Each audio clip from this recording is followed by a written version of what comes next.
welcome to another edition of Right on Rangers Live, coming at you on Sunday, March 8th. Rangers taking on the Angels and making it a little bit interesting. It's currently 8-7 LA in the bottom of the 8th inning. We're going to bring you the rest of this one. Listen along with the radio guys. Follow along on the MLB.com app. We'll figure it out.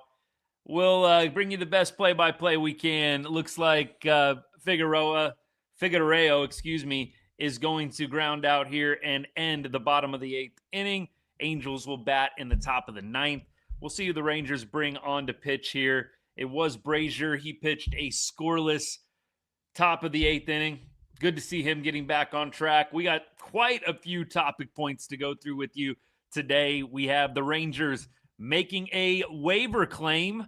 We're going to talk about the new addition to the 40-man roster, Jordan Montgomery, sent to the 60-day IL as a result to make room.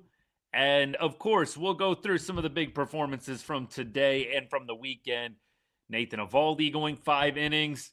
Evan Carter hitting a grand slam, his second home run of the spring. Josh Smith going yard for the very first time in Surprise, sporting a pretty good slash line in Arizona thus far. Lot to go through, but first here, Right on Rangers. We cover everything Texas sports, but during the baseball season, huge emphasis on the Rangers, and we thank you for choosing Right on Rangers for all of your Texas Rangers content.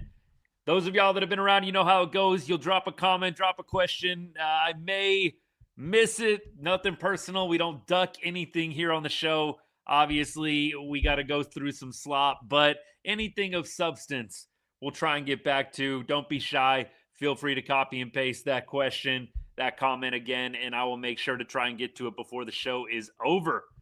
Let's start with today's performances. Evan Carter, grand slam early on in this one, put the Rangers up 4-1, gave Nathan Eovaldi a nice cushion after giving up a run in the top of the first. Evan Carter on the spring, an 1159 OPS.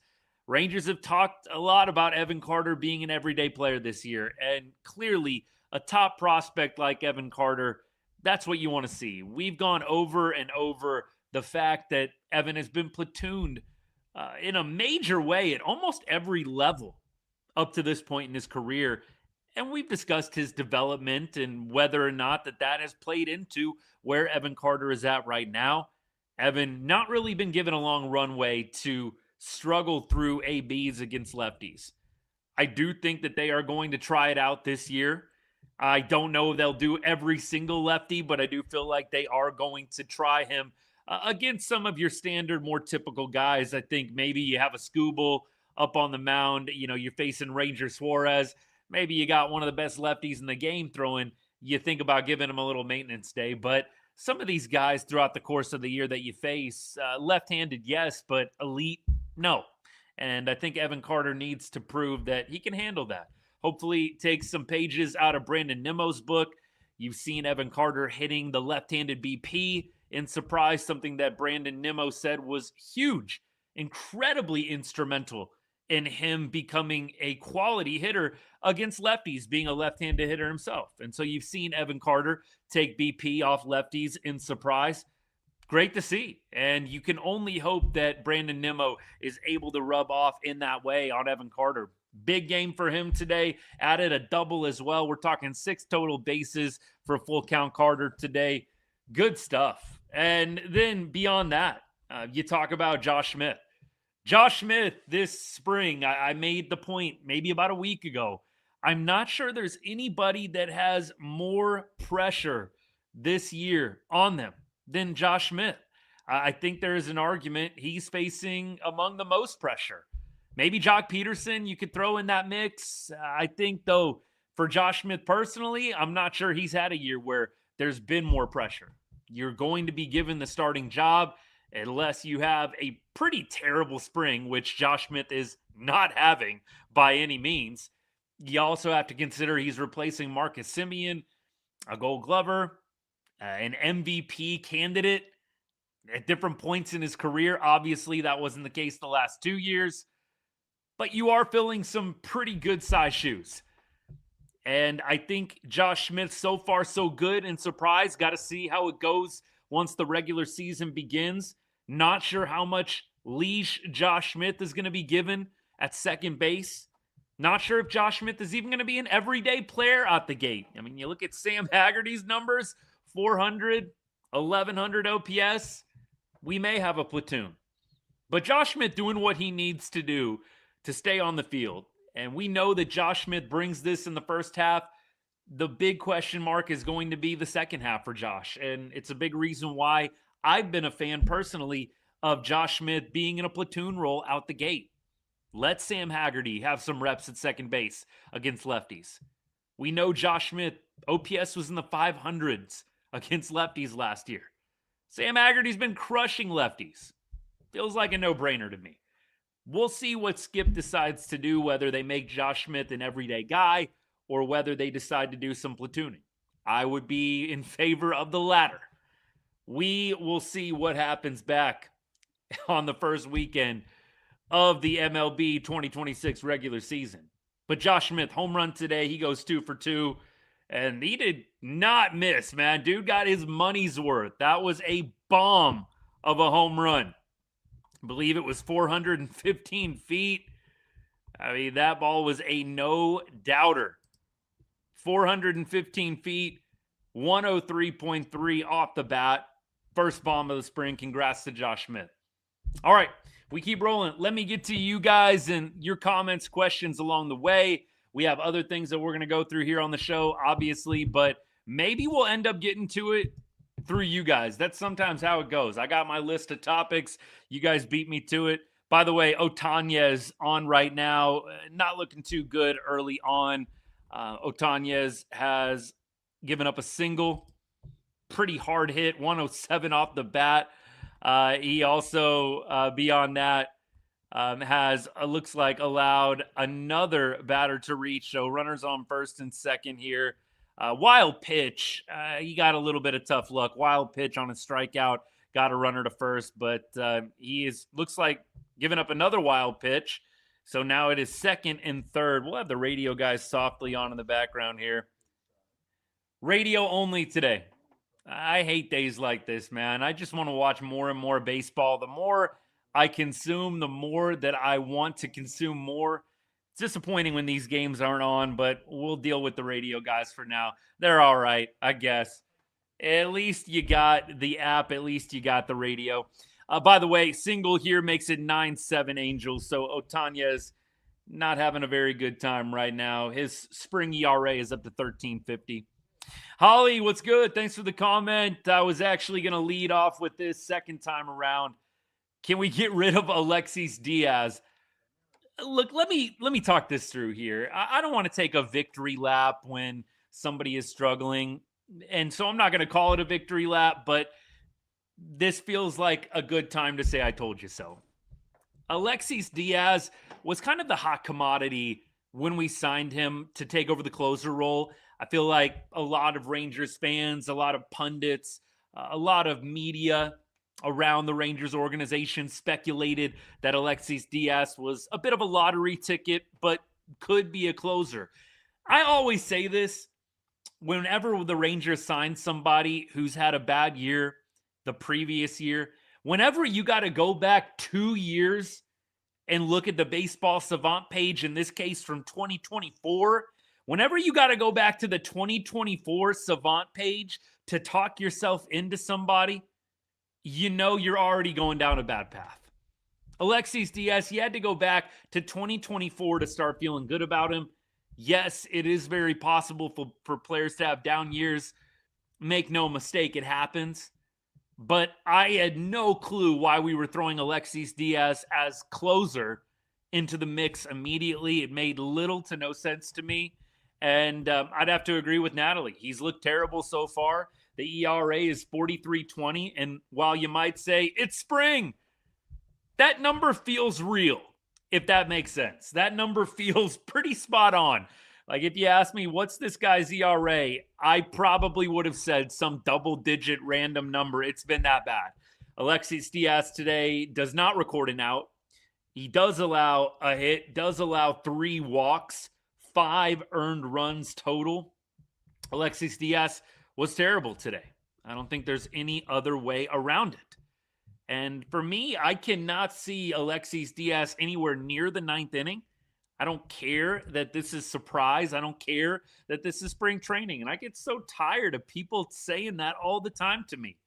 I think when you have guys like Alexis Diaz, is this guy, a lock to be some late inning high leverage dude? Absolutely not. Is he probably going to make the opening day roster? I bet he probably will. But I get so tired of people telling me to pipe down with spring training stats. If you want to, go for it. The bottom line is when you have guys that are trying to prove themselves, you've got a guy like Jock Peterson, you've got a guy like Alexis Diaz, each trying to recover from a terrible 2025. I don't know how you don't read into spring training stats. By the way, Ohtani is getting further rocked here. Looks like the Angels are going to be putting more up on the board here. So this one's getting a little out of hand late for Texas. Angels put up 6 runs in the top of the 7th, and they are adding 2 more here. It is 10-7. Out recorded. Looks like there are now 2 outs in the inning. 1 out, in the inning. But it is 10-7 Angels. Alexis Diaz is trying to prove himself. Jock Peterson's trying to prove himself. You got a number of bounce-back candidates trying to prove themselves. For me, I don't throw spring training stats out the window for guys like that. Corey Seager, sure. Give me Corey Seager struggling a little bit at the beginning. We joked he didn't get a hit for like 5 or 6 games or something like that. We were kind of joking, just, tongue-in-cheek about it. I'm not worried about guys who are clearly going to be staples in the lineup, in the pitching rotation, in the bullpen. Alexis Diaz is a flyer, and it's a lottery ticket. This is not some staple. And so for me, I do look at the spring stats, and I do say to myself, okay, this guy's competing. He's supposed to be giving you all that he can, showing you that he belongs in late inning, high leverage situations. So I think it is a very convenient and unfair cop-out to sit around and say, yeah, the Alexis Diaz numbers today don't mean anything because it's just spring. Gets so old, people saying that. For me, yeah, sure. Kyle Schwarber, Aaron Judge, Ohtani, Bryce Harper, throw out all the best names in baseball. If they're struggling a little bit in spring, you're probably not sounding the alarm. Guys that are competing for a spot, trying to make the roster, it's a little bit of a different story for me. Here we go. Blake Townsend. Yeah, Blake Townsend to me was not able to watch this morning, by the way. I mean, the game started at like 3 a.m. my time, man. 3 a.m. I was not trying to get up to watch that game. So I did not watch live. But when I woke up, definitely tuned into the replays. And yeah, Blake Townsend looked really, really solid. Look, the fastball is not awesome. When you're a lefty, you don't necessarily have to have a heater, although it's nice. But he went up against some pretty tough bats in the Japan lineup. He took care of Ohtani a couple of times, technically. On the first time he faced Ohtani, the runner at second base, bases loaded, got backpicked, and they were able to escape the bases loaded threat. Then Ohtani came back up in the next half inning, and he was leading off, and he definitely put a charge into it, but he was right at the right fielder, and they were able to get out of it. And then Townsend would go on to, I think, allow a runner to reach base. I think he gave up a hit or a walk, and then retired the rest of the side. So Townsend, 2 1/3 innings pitched in the World Baseball Classic, and has not given up a run yet. We'll knock on wood for him. Blake Townsend, by the way, if you're not familiar, the Rangers signed him in the offseason. He started in the Mariners organization, and he actually debuted with the Mariners. Doesn't have very many MLB innings under his belt. I believe single digits, if I'm not mistaken. But Mariners let him go. The Pirates picked him up, I believe, last year or the year before. And he's bounced around one more time. Texas now signs him, and he has been assigned to Double-A Frisco. And so you will see him with the Rough Riders a little bit, but you never know. A big-time performance in the WBC could get him places. You might see him bump up to Round Rock. We'll see how the rest of his time over in Japan goes. I believe that they need to win tomorrow. Whenever Australia plays next, I believe they need to win, and then they advance on to the next stages. Japan is definitely on to the next stage, but I believe Australia needs a dub their next time out, and then they will be on to the next round with Samurai Japan. We keep on rolling. Appreciate all you guys. TikTok, I know you guys have been patient. What do you got? I'll go through, see if I missed anything worth talking about. Appreciate you. We're just talking about the Rangers today, spring training. We'll keep going through my topics if there's nothing much going on. Looks pretty good. A lot of pressure on Young. Michael, I don't know if you're still hanging out. I would agree. Young, definitely. I think there is a lot of pressure on him right now. Now, he's not playing because of the adductor strain, which apparently is getting better. But I think Young has got to be up there too. I do throw Josh Smith in that mix just because he's replacing Simeon and because he is getting his first chance to really be a full-time starter. Back-to-back years, Josh Smith has kind of come in as Swiss Army knife bench guy, and he's been thrust into a starting role when there's an injury. Now, you're pretty much the dude, and you've got to show what you got, and you have to do something to shut up, to set down the naysayers who have said that he can only last one half before the second half fallout. And that has been what's happened with Josh Smith the past 2 seasons. So he's got a lot to prove. He has a lot to prove at this point. Hey, what's up, my friend? Thank you so much for tuning in. Appreciate you. Good comment here. The pickup of Dayron Blanco is interesting. He's optionable, big time speed, decent contact, should be a good fourth outfielder in a pinch. I definitely am very, very curious about this guy, and I'm looking forward to watching him play a little bit. Hopefully he can get into spring training, get some ABs and surprise. Speed Demon, we know he has got, I think, 50-something stolen bases in 170 games. So this is a guy that's swiping a bag at least every 3 games if you just do the math there. Definitely something the Rangers have wanted to emphasize more this year. I'm very curious what this does for Andrew McCutchen. I think Andrew McCutchen is definitely still on the fringe with this signing, though. You feel a little bit less like he's going to make the roster, just a little bit. I still think there's a place for him, but I felt like the very natural move with McCutchen was you send Monty to the IL, which they did today, and you give Andrew McCutchen the 40-man spot that Monty is going to relinquish going to the IL. Instead, they signed Blanco, and here we are. Now, I still believe that there's probably going to be somebody on the chopping block. I think there's going to be someone on the chopping block still. I do see them making some movements here before March, whatever it is, 27th or 28th. I think that there might be someone else getting DFA'd. I don't think there's any other 60-day IL moves that can be made. But I do anticipate, unless somebody starts lighting it on fire, there are a few guys that have not had great springs currently on the 40-man. Maybe we still see a DFA and an Andrew McCutchen ad. Now, granted, Andrew McCutchen hasn't even played a spring game yet. Hopefully, he'll be able to make his debut sometime early on this week. That would be the plan. But I did think to myself, man, this is going to get interesting. You give up the spot and you give it to Blanco. You definitely got to DFA someone else now on the 40-man if you want to make room for Andrew McCutchen. Keep on going. Don't think he impacts Kutch. Have a hard time believing they bring Kutchen without certainty of a pathway. This is me. I felt this way really the entire time. I know a lot of people were kind of clapping back at me when I was making a big deal about the McCutchen signing. Just say it. He hasn't even made the team yet, bro. Come on. He hasn't even made the team yet. I don't know. I tend to agree. I think, why bring in McCutchen? Here's the comment again. Why bring in McCutchen at all if you felt great about the right-handed bench options, right? Like, if you feel great about the right-handed bench options, why are you bringing in Andrew McCutchen? That makes no sense to me. I think you have got to have some kind of plan if you're bringing in a guy like that. Just throwing him into the mix, I don't know. Kutch, to me, is just so well respected in the game as well. So well respected, right?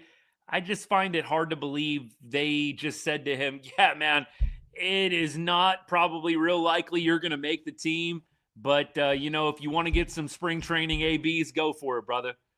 I really doubt that that was the case. We keep on going. What about a bench of McCutchen, Blanco, Haggerty, and a catcher? Yeah, I think that's going to end up being a possibility. I think it's probably going to be McCutchen, Haggerty, and yeah, let's go Danny Jansen for sure. That fourth spot is going to be really interesting. You have to see what happens with Duran. You have to see what happens with Bosque. And then, of course, Cody Freeman. They really haven't told us a lot about what's going to be happening with Cody Freeman. Is he going to just simply stay at the big league level? Are they going to send him down to AAA for a little while? Clearly, he's got some options. That, to me, is going to be interesting. It is going to be very interesting what they decide to do with Freeman. And so those pieces, I think, do have to fall into place. But I do think you've got at least 3 of the 4 names. If you're making me bet on it right now tonight, yes, I think McCutchen, Haggerty, catcher spot. And then I think at this point, you have to strongly consider the fact that maybe some of those guys get DFA'd. Blanco, I think, would be nice to have off the bench. If you got that speed, that changes things. You can use a guy like Blanco relentlessly at the end of games. I think that that is a big time move for Texas to get a guy like that. You didn't really have someone like that off the bench last year. You had a few guys with a little bit of speed, but Evan Carter and Wyatt Langford, as of right now, are the fastest guys on the team. Marcus Semien was up there too, but you really didn't have a speed demon off the bench. I've got to think that Blanco is going to get strong consideration unless he just really soils the bed in surprise. We'll keep on going. McCutchen, 39, and his only decline. We know CY loves his leadership. Yeah, look, Kutch, the numbers are going down. He is a 290-ish hitter lifetime against lefties. That's encouraging. 743 OPS against lefties last year. That's almost 100 points higher. Crazy enough. 743 OPS is almost 100 points higher than what the Rangers as a team hit against lefties last year. Sad but true. So Kutch is definitely an upgrade. Let's not make any mistake about it, and I don't think you are. But I will say, having a guy that you can rely on in the DH spot to take over for Jock Peterson when there's a lefty on the bump, that's big. The Rangers, I think, had to play musical chairs with the DH spot too much. Look, I like the idea of Peterson, McCutchen. A platoon DH isn't a sexy thing to say out loud, but I will say I think it's a better plan than going Jock Peterson and then throwing in whoever into the fire for the lefties. I mean, I think having this set role is definitely going to be helpful. We keep on going. Haggerty on the bench. Don't want him to be on the bench. Want him to play every day. I definitely am not going to be too opposed to this. I think Haggerty could move around and probably play 5 out of 6. Maybe, depending on the week, you play 6 games. I could see Haggerty maybe 1 or 2 days off max, but plugging in other places beyond that. So this isn't a hot take. I think Haggerty could find his way into the lineup nearly every day if he continues to swing a hot bat, play good defense, and just be that spark plug, man. That's what he was last year.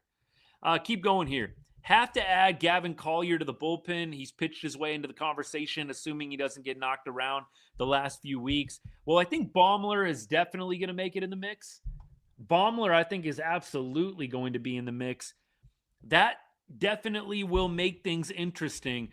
You've got a few other names that I think you got to throw out there, but it's going to be interesting who they decide to keep up. I do think that Collier, he threw 99.3, topped out at 99.3 yesterday. I was a believer. The off speed looks good. And he had a pretty good, I think, 2 scoreless innings, I believe it was. For me, I am definitely a fan of Gavin Collier getting an opportunity. I could see him being a AAA guy initially. Maybe he gets the call up when you have an injury, whatever the case may be. but I've been very impressed with Collier. Very, very impressed. Cam Cauley, to me, look, you guys, those of you that follow me, especially on X, you know this is the Cam Cauley fan club right here. It's, I mean, right on Rangers, but it's the Cam Cauley fan club, man. I love Cam Cauley. I love what he brings to the table. He is a guy that can play multiple positions around the field. Played right field today. I think he did have an error today out in right field, but I did a little reading. Dude has not played right field very much at all in his career. It wasn't really clear as I did the research. I think he has played some center field. Look, it happens to the best of them, but they are trying to play Cam Cauley just about everywhere, man. They want this guy to be versatile. I think they hope that he's going to be the player they wish Zeke Duran could become. Zeke has been given 3 or 4 seasons now to show what he's got. It hasn't worked out. And so for me, I would love to see Cam Cauley on the opening day roster, but I just feel like, the math is not mathing, as they say, as the young kids say. Math is not mathing here. You just have too many now at the end. The Blanco ad, the McCutchen ad. Had those two guys not gotten added, I'd get my hopes up a little bit more that Cam Cauley would be on the opening day roster. But I feel like with Blanco and with McCutchen being added now, I just don't see it happening. I do think Cam makes his major league debut at some point this year. And look, by no means are you going to see me crying in my beer if Cam Cauley is in, Philadelphia? We in Philly the first week, or are we in Arlington? I get this confused. But if he's in the lineup, or at least if he's on the lineup card, I should say, against the Phillies that first weekend, I'm not going to be mad about it at all. At all. True backup shortstop on the bench would be nice. That is a good point. Haggerty can play second. We know he can play some outfield. Duran, you're right. He might get the nod because he can play short. He may potentially get that nod. I think that Cauley obviously can play a little short as well, but again, I just see them beginning him in AAA. He was 0 for 2 today, strikeout and a ground out, although we'll check the EV. Weak ground out, so look, it's 2 ABs. Don't want to overreact. Cam is still hitting a very, very healthy number at this point. 367 average with a 1039 OPS. Is that good? Dude's doing just fine. Finally didn't get a hit. Felt like every single time, every single day he gets in the lineup, he's getting on base. Okay, we're in Philly. Thank you, Holly. I appreciate that. Zeke does have the minor league option remaining. However, do we really think Zeke needs to be taking up playing time in AAA? That's what, for me, I go back and forth about in my mind. Do you really want to send Ezekiel Duran down to AAA? He takes ABs away from other guys. Maybe you could make the argument, there's no one that's going to be right around the corner potentially helping you in Arlington anyways on the AAA team. So if Zeke goes down and plays shortstop or third base, whatever. But for me, I do think that a possible plan could be you let him go down to AAA, you let him rake, and you trade him. In fact, that's what I would have loved to see the Rangers do last year. If you remember, Zeke Duran hit like 5 bombs in 5 games, or it might have been 6 bombs in 5 games right before the trade deadline. And I was like, trade. And they decided to bring him up and keep him on the bench. I did not understand that move at all. When Zeke Duran hit those 5 or 6 homers in 5 or 6 games, again, whatever it was, it felt like the stock is not going to get any higher. Somebody is going to take a flyer on a dude that has shown a little bit of a power surge right before the deadline, throw him in with some prospects and try and get somebody big. I would have loved to have traded Zeke Duran instead of the 3 pitching prospects in the Merrill Kelly trade. I'm sure the Diamondbacks wanted pitching prospects, but still, I don't understand what they've done and what the plan has been at the deadlines with Zeke Duran. I feel like there's been so many opportunities where they could have maximized his value. Back in 2023, he was hitting over 300 in May. And I thought you had an opportunity then. I think it was fairly obvious Zeke Duran was not going to be an everyday starter for you back in 2023. And instead, you hung on to him as like this ultimate bench bat, and it just hasn't worked out. That to me is definitely something that you have to consider with Zeke. Now, I do agree, shortstop, probably the best option. I don't know, though. You've got some different things that you can do. You can move Josh Smith to shortstop if needed. You can move a Cody Freeman to second base. You can move a Sam Haggerty to second base. So my only pushback on this would be I think the club feels okay about Josh Smith playing shortstop. Maybe not great, but okay.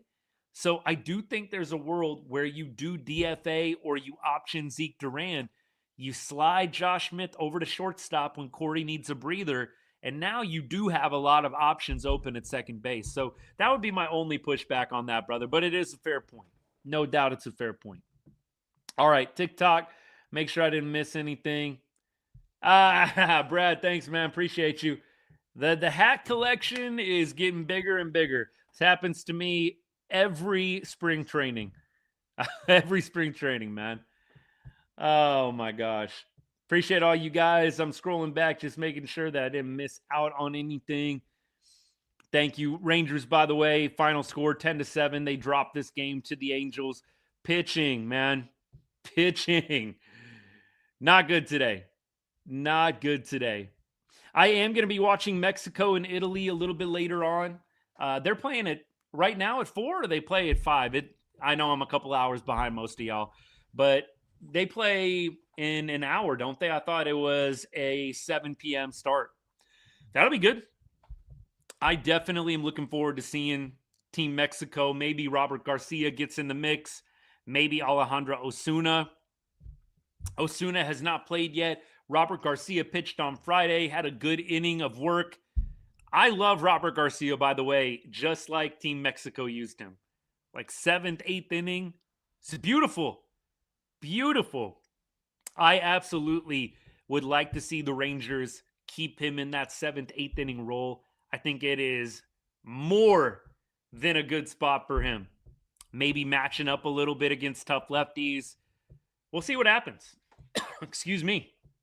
Appreciate all you guys. Keep dropping comments as we go along. We will try and get to as many of them as we can. We are about halfway through the show. We started about 30 minutes ago, about 5:30 y'all's time down in Texas. We're going to go till about 6:30 tonight. Should be good. We keep on going. 7 p.m. There you go.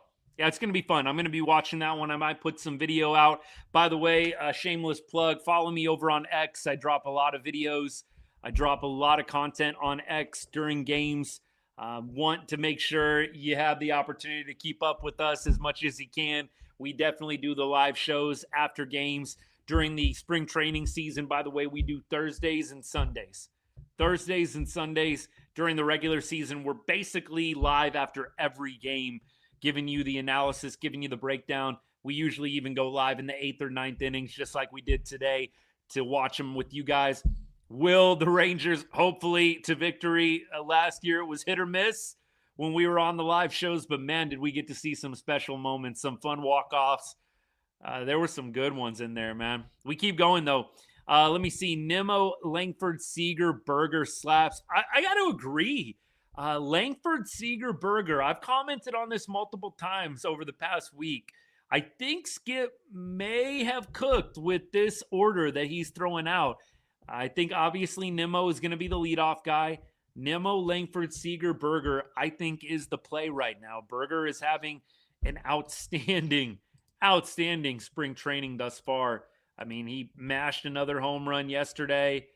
Berger has been very, very good this spring in Surprise, and good for him because there's a lot of scrutiny around Jake Berger too. A lot of fans hoping that Jake Berger turns back into the 30 home run guy that he was when he was with the Marlins and when he was with the White Sox. And so far this spring, 3 homers and 1150 OPS. I mean, this is what we want to see. This is what we want to see. People forget about Jake Berger. This is a first-round pick. I mean, this guy's first-round pedigree. The White Sox drafted him 11th overall in 2017. This is a first-round pedigree guy. And so for me, this unlocks so much. If you have Jake Burger hitting cleanup, mashing, 30 homers, exit velocity off the charts, if you can get that in the 4 spot, that's huge. That unlocks so much when you have a steady right-handed power bat. That was the big thing. You lost to Adolis Garcia, and he hasn't been awesome the last 2 years anyways. But like it or not, you did have a bit of a void. You had no right-handed power bat that teams will potentially fear. And look, Jake Burger, he's got to do it in the regular season for teams to really respect it. But if you have Jake Burger dangerously sitting behind Corey Seager, that plays. You need somebody that is going to be able to protect Siegs. That's my biggest fear with Corey Seager hitting number 3. Who are you going to throw behind him that's actually going to encourage teams to still pitch to Corey rather than putting him on? And look, if they do decide, hey, we'd still rather face Jake Burger than Corey Seager, at least have a guy in that spot that's going to punish them for making that decision. Burger lowering his hands was the ticket. Last year, hand positioning was way too high. Couldn't catch up to the high heater. Not swinging at sliders in the next county helps too. I feel like this is like maybe not the hands thing, but the swinging at sliders in the next county. Hello, Josh Young last year. Hello, Adolis Garcia. A little bit, hello, Marcus Semien, although he actually had probably one of the better eyes on the team. Like, there were so many guys last year swinging at pitches in the next county. But that is fascinating to me. I do think with Burger, you also had the injury thing too, right? He was dealing with several different ailments at different points throughout the year. So I have heard a little bit about tweaking of the swing, but more it feels like it's been made of the injury stuff. I think it's probably a good combo of the two. It looks good so far. And look, I know people are always going to push back on spring stats. I feel like for guys like Burger, for guys like Jock Peterson, for guys like Josh Smith, for guys that are trying to prove themselves after a bit of a bad ending to the year before or a down year in general, I feel like the spring stats do matter a little bit more. Agree to disagree if you're not with me on this, but look, I'm going to look at Jake Burger stats a little differently than Corey Seager's. Jake Burger, down year last year, needing to prove himself a little bit. I love peeling back a couple of layers, and especially when it comes to these guys that are fighting for spots, I think there is more to it than, it's just spring. It's a lot of people that like to write off some of these numbers. I think you have to take them with a grain of salt, but you also have to look at the context too. Keep going. Burger went back, watched a lot of his old highlights during the offseason, found a lot of things that went wrong. I'm just glad he figured it out, man. Same for me, my guy. Look, I 100% love getting into the mechanics of swings. You can over tinker. If you played the game, you know this. You can over tinker, but these are the things that I love talking about, man. Absolutely. We keep on going. What do I got on TikTok? Making sure I don't forget about y'all. Young gonna have a year as long as Phil Maton does not injure him. Josh Young's gonna have a good year as long as Maton doesn't get a hold of him. There you go. Gee, we'll knock on wood again for Josh Young. Dude could seriously benefit from having a full season of health, man. Feels like he just hasn't quite gotten it yet. Burger MVP season loading, that would be nice. That would be real nice. Remember in 23 when everyone was hitting good in the spring? Hey, you make a good point. 2023 was so much fun. I remember watching games with my buddies, watching games with my dad, and it was just like, even if they went down 4-0, you weren't worried about it. I can remember watching a game with my dad in 23. It was like after church on a Sunday, kind of like today. And it was like they went down 5-0. I can't remember which game it was, who they were playing, but they went down like 5-0. And then like 2 innings later, it was 5-5. And then in another inning, and the Rangers were leading. This is 2023. That team was just fun, man. They were just fun to watch. And I hope the good vibes in spring training carries over into 2026. I really do. That to me is definitely something that you have to consider. You have good springs. It worked in 23. Could it work this year? Who knows? But it's glass half full right now. Hope springs eternal and surprise, man. This is fun. Yeah, I definitely, for me, love the analytical part of the game. How can you ignore it, right? But man, I don't know how some of these guys keep all these numbers and different things out of their heads. I really don't know with all of the analytics, with all the devices, with the immediate feedback that some of these guys get, even in game. It is enough to go a little bit crazy. You've really got to figure out what works for you. Cody Freeman, when we had him on the show a couple of months ago, we were talking about that. It's an interesting phenomenon, I'll call it, in baseball right now, with so much at your fingertips. How much are you going to buy into? How much are you going to change? Fascinating stuff, man. 23, you could never count them out. 24, score one and you're done. 25 felt like the same thing, man. If it was 3-0, if the other team got to like 4 runs, you did not feel like it was going to be the Rangers' night. Hey, man, it happens to the best of us. I always joke with people. I played as long as I could. I definitely did not play at any crazy level, but you know what? I love the game and I tried to be around it as much as I possibly could. And this is my way that I get to still continue that. But I made some lifelong friends through baseball. It was awesome. Has to come to an end someday, unfortunately, but this is the next best thing, brother. Keep on going. Appreciate all you guys. All right. We're doing pretty well, actually. Keeping up with all the TikTok comments. Excellent. Thank you so much for everybody that's hanging out. Let me close the show out with a couple of different points. We talked a little bit of Andrew McCutchen. We definitely went through and we discussed some of the big performances from today. Talking about Nathan Eovaldi a little bit. Evo, 4.66 ERA this spring. We know that he was working around trying to tweak the splitter a little bit. He goes 5 innings today, though. I did not think he was going to go 5.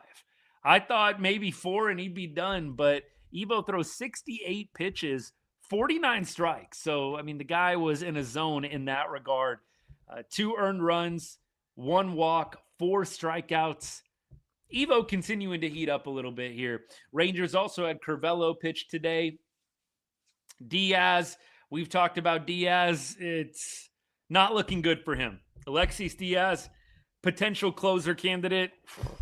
I don't know that that's going to be happening.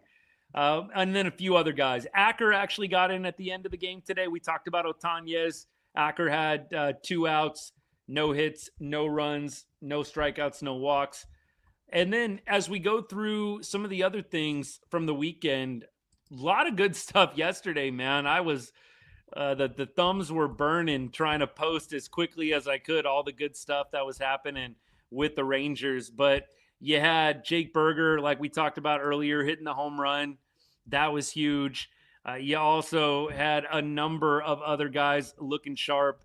I know that we talked about Wyatt Langford yesterday too. A lot of good stuff. We have Cam Cauley with the 2 hits from yesterday. That was big. Chris Martin, by the way, this is another thing I wanted to go through. Chris Martin getting his first spring action yesterday. Scoreless frame. Good to see Chris Martin back on the bump. Did give up a double in his very first batter, but was able to work through it. He went ground out and then I believe got a fly out. Got another ground out, did not strike out anyone. Velo, I think, was around 93 for Chris Martin. So this is going to be, I think, in all likelihood, the Rangers' closer. Maybe they decide to go with Robert Garcia. But look, they feel a little limited against with lefties in the bullpen right now. You've got Garcia. You've also got Tyler Alexander. And it's looking like Jacob Latz is probably going to be the starter, the 5th starter. That leaves you 2 bullpen options from the left-handed side. I feel like putting Robert Garcia in the closer role would not be wise when you only then have Alexander as an option in high leverage against other lefties. Feels like the smart move is Robert Garcia, seventh or eighth inning guy, high leverage guy, match him up against lefties if you can, and Chris Martin takes the closer role. Now, I'm with you on this, my guy. Like the elbow pop, man, the injuries with Martin. I do think that is what scares you. I definitely think that they have a couple of other dudes that could step up. Like, couldn't you see Carter Baumler potentially closing with the high 90s fastball and the filthy curveball? Couldn't you maybe see Cole Winn getting an opportunity? I just think the Rangers do have some right-handed power arms that could step in if Chris Martin goes down. But I just think you've got to keep Garcia available. You don't want Tyler Alexander. No disrespect intended here to Tyler Alexander. I would say this for just about anybody. You don't want one guy on an island in innings 6 through 8. You want to be able to mix and match. You want to be able to have the luxury of going to another left-handed arm that can get you out of a jam, right? You want to have flexibility. And so I do think you potentially put Garcia and keep Garcia out of the ninth inning for that reason. But Chris Martin, when healthy, we know that he is a fit for this closer role. And we discussed the chase percentage for Chris Martin. I think I talked about this like a week and a half, 2 weeks ago.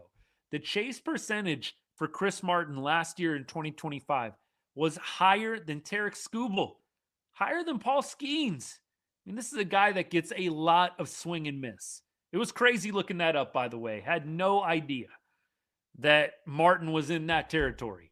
But in terms of chase percentage, guys chasing pitches outside the zone, Chris Martin, he is still highly elite in that category. And so for me, I think if he is healthy, he should be the guy. He gets a lot of swing and miss. He's a big, intimidating opposing force up there on the hill. And hopefully the arm stays healthy. I think the Rangers pushed him a little bit too hard last year. You saw him pitch 2 days, 3 days in a row at times. I don't think you can do that. So that's why I think, you look at a Carter Baumler. Shoot, you look at a Gavin Collier. You look at a Cole Winn.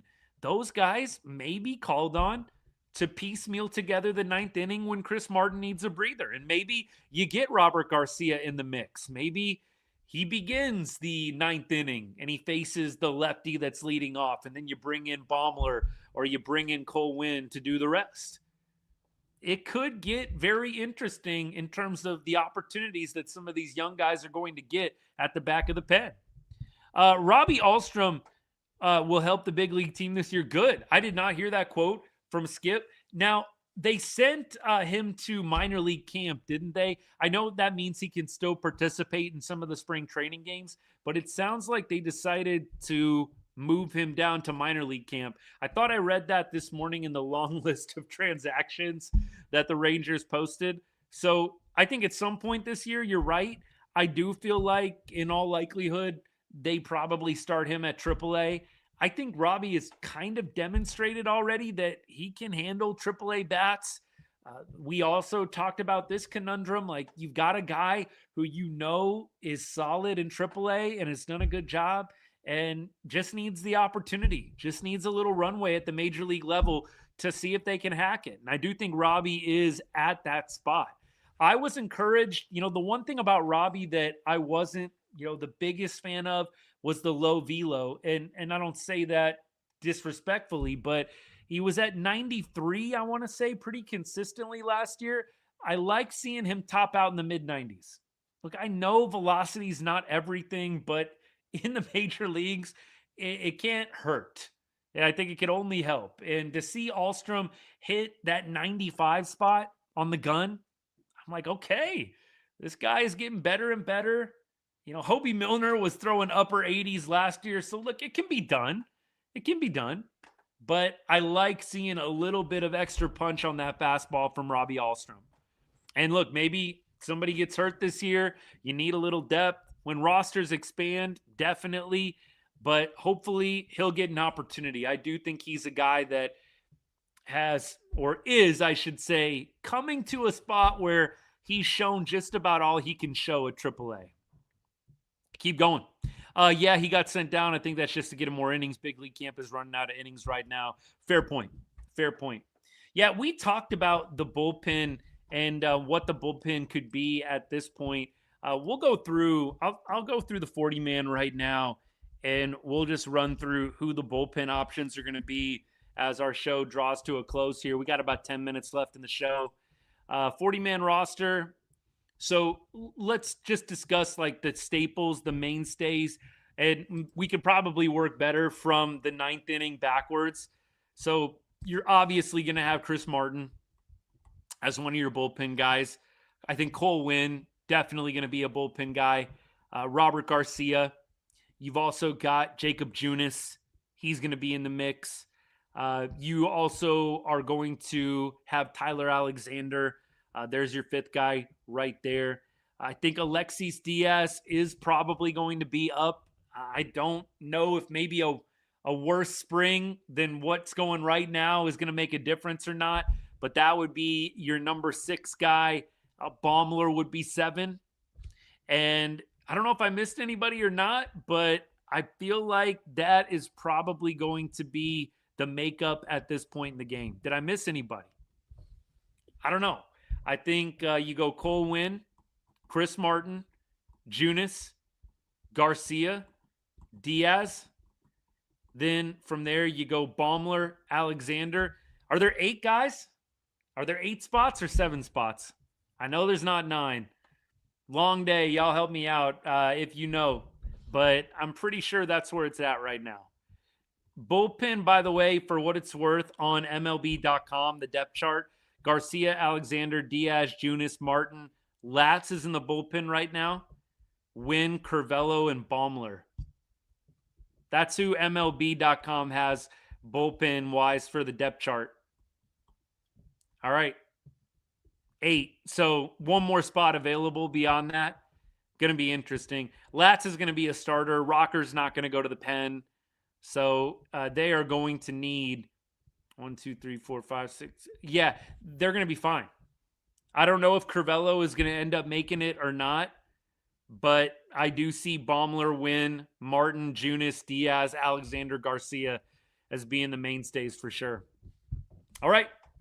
Anything else, TikTok? I'll keep checking on you guys. Are we screwed this season? The offense is going to be interesting. I do think the pitching is going to continue to at least operate at an above average to elite level. I don't know if the pitching is going to be quite as good as it was last year. That would just be hard to do in general. But the offense does make me pause a little bit. You added Nimmo. You have some guys that are primed for bounce back seasons. I would have liked for the club to have been a little bit more proactive in the offensive market. And I think most Rangers fans would probably agree with me there. I know some Rangers fans don't like me being negative at all about the team. And this just isn't the channel for you if that's the case. Like, we're going to be positive when it calls for it. And I'm going to call it on the carpet when it needs to be called. But for me, the offense still gives me a little bit of pause. I want to see what some of these guys look like in the groove of a major league season. I think Jock Peterson is obviously going to be a guy a lot of people have their eyes on. What's he going to look like? Josh Young, we talked about him already, the Jungle Cat. Josh Smith getting your opportunity here, everyday guy, or at least mostly everyday guy. What's he going to do? The Rangers just have a number of bounce back candidates. We talked about Jake Berger. He's another one. So there's a lot of hoping going on, and I've always said hope is not my favorite strategy when it comes to offense. I'd like more sure shots, please, but right now that is what the Rangers are going to be employing as one of their strategies. Hope. They're going to hope a lot of these guys that did not perform well last year figure it out. Evan Carter, they're going to hope he stays healthy and maybe becomes an everyday player. Same thing with, Josh Young. They're going to hope he stays healthy and is an everyday guy you can count on. The list goes on. Am I right? Like, I just try to balance it. And, Holly, I appreciate this. I really do try to just be honest. Like, I know that a lot of people like to call out, the clickbaity stuff and everything like that. I mean, look, sometimes I'm saying something tongue in cheek, but most of the time, I'm just giving you what comes off the top of my head, and I'm always going to err more towards the side of positive. But there comes a point you got to call a spade a spade. Like, I don't know. I cannot stand, like, just being honest with Alexis Diaz. A lot of people were gassing up that move. Like, it was awesome. And I didn't get it. I made a whole video about it. It's probably one of the 5 most recent on my TikTok page, on my YouTube Shorts page. Like, why are we gassing up mediocrity? I hate when people do that. It's one of my biggest pet peeves as a fan. We are, gassing up a dude that had a 6 ERA last year. I don't know what Diaz was last year. I just made that up on the fly. What was he last year? 8.15. Even worse. Why are we gassing up a dude that had an 8.15 ERA in 2025, right? But, some people don't like that. They don't like the negativity. Okay. Like I said, I wish that wasn't the case. I wish we could all just be real here. 8.15 ERA is not good. Doesn't take a baseball savant to figure that one out. Come on now. Alexis Diaz, 8.15 ERA, 153 whip in 18 games pitched. Yes, the career numbers are decent, but this is a what have you done for me lately league. And that's just one example here. Yeah, this is a perfect example. Holly, I'm glad you brought this up. So, by the way, for all y'all on TikTok that can't see the comments, I made a joke about Corey Seager like 5 or 6 games in. He had 0 hits. And I'm like, is it time to start worrying? And I'm totally just being tongue-in-cheek, funny, like not that serious, right? But you have the brigade of Seager defenders. Come on, bro. It's spring training. It's spring training. What are we doing? Like, come on, guys. We can't even joke. Like, Corey Seager, notorious for being a little bit of a slow starter in his time here in Arlington. I'm not worried about Corey Seager. Am I going to joke about it occasionally? Absolutely. You got to laugh sometimes. But Corey Seager's going to be fine, man. He smoked a line drive single to center field yesterday. Corey Seager, you guys know who've been following me for a long time. One of my favorite players. I mean, seriously, this guy, he's a baseball legend. There's 4 people in the history of the sport that have won an MVP in the World Series 2 times. There's 4 people. I mean, this guy is baseball royalty. I'm not worried about Corey Seager. But we like to have a little fun every once in a while here on the show. Do I think this team could win 88 games this year? Absolutely. I think we've actually talked about this. It feels like almost every show. But look, it's okay to do another check-in here. I've been pretty consistent. Holly, I think you said 86 to 88 too. That's where I'm at. Like, I think 88 is the ceiling. I think 85 is probably the floor. I think they're going to be somewhere in that 85 to 88 range. That would be my prediction at this point. Last year, they were 81 and 81, and it felt like they left a lot of games on the table. Felt like they probably could have won 88 games last year had they not soiled the bed late. They had a number of blown saves, and they had a number of close 1-run, 3-2, 2-1, 2-0 losses. And the Rangers were shut out a number of times last year. And so you feel like this team probably is not 90 wins, but maybe close. And who knows what they do at the trade deadline. If you bring in somebody, you bring in a bat that improves the offense even more, it could absolutely change.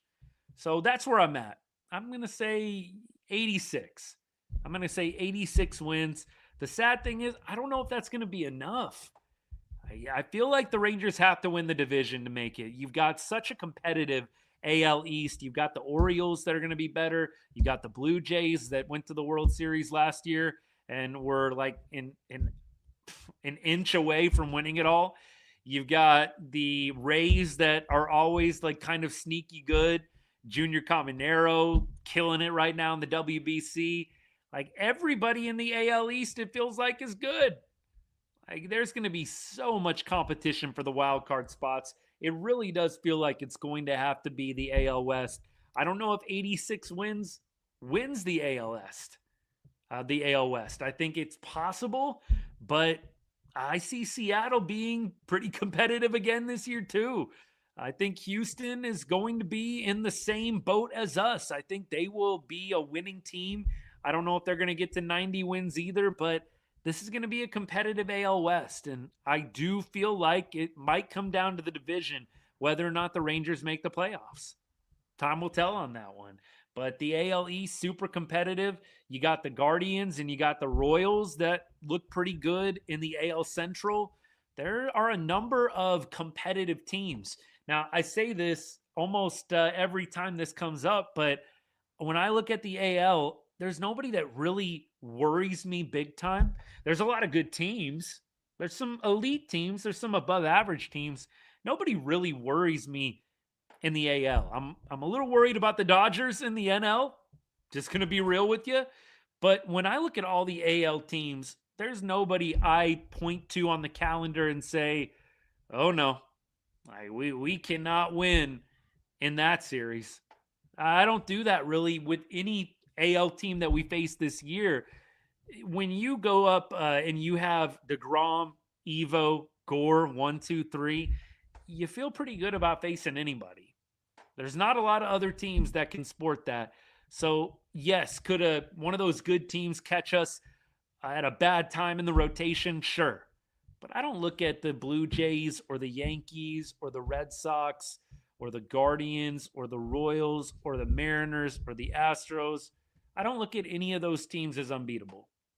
I'm looking forward to the season. I think hope springs eternal at this time of year, and it should.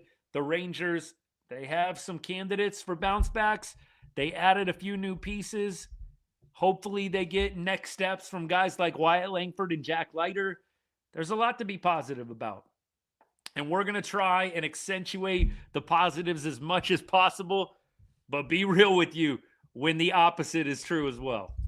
Hey, look, we're going to sign off for today. It has been a good show, hour and 3 minutes. We'll be back on Thursday, or if anything crazy happens, big breaking news, we'll definitely consider chiming back in, hopping on the live. But Sundays and Thursdays, if you haven't hit that follow button yet, let's do it. Come on now. You see the vibe. You catch what we're doing each show. Just talking ball, talking Rangers baseball, taking your comments, taking your questions. Would love if you followed so you can stay up to date with all of the latest content that we put out. Talked about the Discord a few times on the show. That's like the one thing that I monetize. So if you want to take your support of the channel of Ride on Rangers, of me and what I'm doing here to the next level, consider joining the Discord. It's $2.99 a month. You have to become a member on YouTube, or you become a subscriber on TikTok right after the show. If you become a member or if you become a subscriber, I'll get you into the Discord. It's an awesome community of people. We've got a couple of others like me that cover the Rangers for a living. It's great. Like, I really have appreciated that group since we got it started almost a year ago. It's crazy to think, but it's almost been a year since we started that Discord. So, hey, look, consider it. But if it's not for you, no hard feelings. Keep supporting the show in the ways that you can. It is much appreciated. All right, y'all. Have a great rest of the day. Enjoy your Sunday, and we'll be back again on Thursday. I'll be posting a ton in between on X. We're going to go watch that Team Mexico game, see if our boys, Alejandro Osuna, Robert Garcia, get a little action. Follow me over on X if you want more updates throughout the week, not just Sunday and Thursday. Have a blessed week ahead. And as I always say to end every show, God bless